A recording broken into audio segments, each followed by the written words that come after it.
Azlan, आजकल तुम हर छोटी छोटी बात पर चिढ़ जाते, नोट किया तुमने? तुम क्यों नायला के पीछे पड़ी हुई हो? जो कुछ उसने किया उसके बाद मैं उसके पीछे पड़ी हूँ अजलान। नायला का जो दिल चाहे मुझे कह दे और मैं चुपचाप सुनती रहूं। तुम और चुप रहो, ये मुमकिन ही नहीं है। बिल्कुल ठीक कहा, मैं चुप रहने वाली हूँ भी नहीं। ठीक है, तो तुम दोनों सुबह शाम एक दूसरे से लड़ते रहो। और तुम कब से नायला के फैन बन गए? तुम आजकल बहुत ज्यादा ही फजूल का सोच रही हो।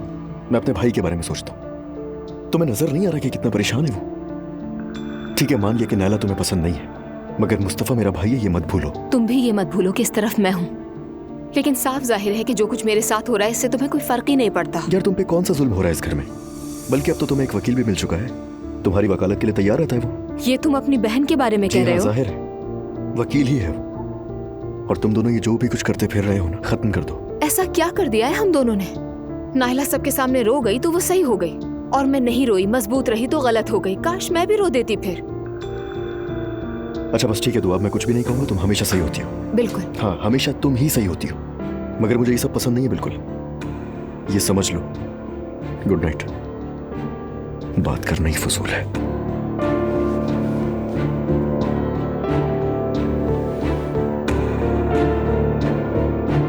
अब आप अपने घर में अपने तरीके से अपनी पसंद के मुताबिक जिंदगी गुजारें, और बस। यही सुनना रह गया था दुआ के मुंह से, आज ये बात भी हो गई।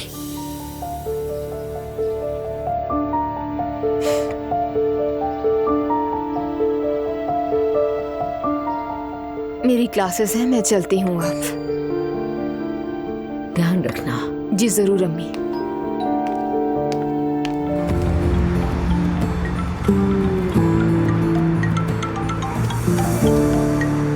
हेलो, कहाँ हो तुम? बहुत शुक्रिया आपने कॉल की। जी कहिए। दुआ, बात सुनो, तुम्हारे ये नखरे कुछ ज्यादा ही बढ़ते जा रहे हैं। ये सवाल किया था मैंने। अभी यूनिवर्सिटी से निकली हूँ। ठीक है, अच्छा आज एक डिनर है तो हमें जाना होगा। जाना जरूरी है क्या?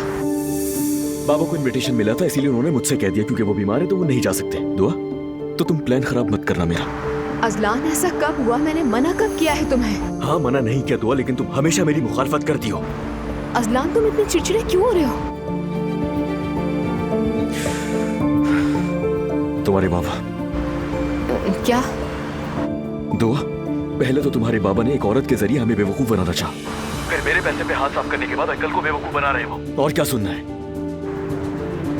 अजलान, तुम क्या कह रहे हो? मुझे तो समझ नहीं आ रहा। तुम्हें आज से पहले और कुछ समझ में आया जो अब आ जाएगा? हाँ, तुमसे मैं घर आकर बात करता हूँ। ठीक है।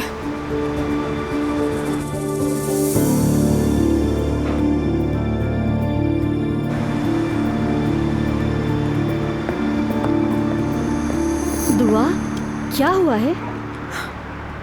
मेरी तबीयत खराब हो रही है। वो क्या हुआ है, बताओ मुझे। अजलान, अजलान ऐसे सुलूक कर रहा है जैसे मैं उसकी दुश्मन हूँ। अब मेरे बाबा के हवाले से अजीबोगरीब बातें कर रहा है। ओह खुदाया, ऐसे कैसे हो गया?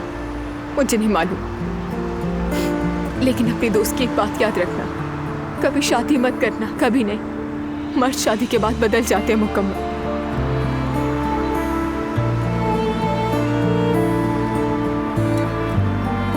चलो चले।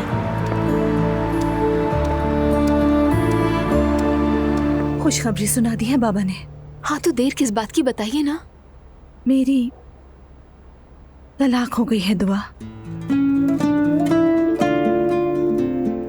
जिंदगी का वो स्याह-बाब खत्म हो गया। अल्लाह का शुक्र। मुझे ऐसा लग रहा है जैसे मैं आजाद हो गई हूँ। आप कैसा महसूस कर रही हैं? ठीक है ना? सब अजीब सा लग रहा है मुझे, यानी ऐसा लग रहा है कि जैसे 20 साल पुराना रिश्ता खत्म हो गया हो। दुरुस्त भी तो है, गुजरा हुआ हर एक दिन 20 साल जितना तवील था। इसीलिए मैं अजीब सी हो रही हूँ। मैं समझ सकती हूँ। हाँ, हालांकि मुझे बहुत खुश होना चाहिए, लेकिन मैं खुश नहीं हूँ। दिल का दर्द अब भी बाकी है दुआ। दूर हो जाएगा, वक्त के साथ ठीक हो जाएगा सब। मैं हमेशा आपके साथ हूँ अब्बा।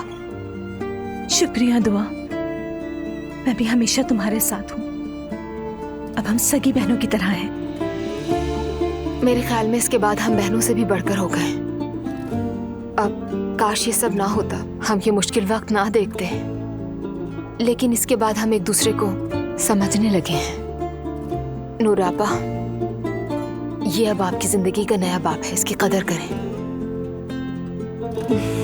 जैसे दिल चाहे वैसे जिएं, जो चाहे करें और किसी को इजाजत नहीं दे कि वो आपको किसी भी मामले में रोक टोक सके। अम्मी के हिसाब से तो मैं पहले ही बगावत का झंडा उठा चुकी हूँ। बिल्कुल ठीक किया आपने।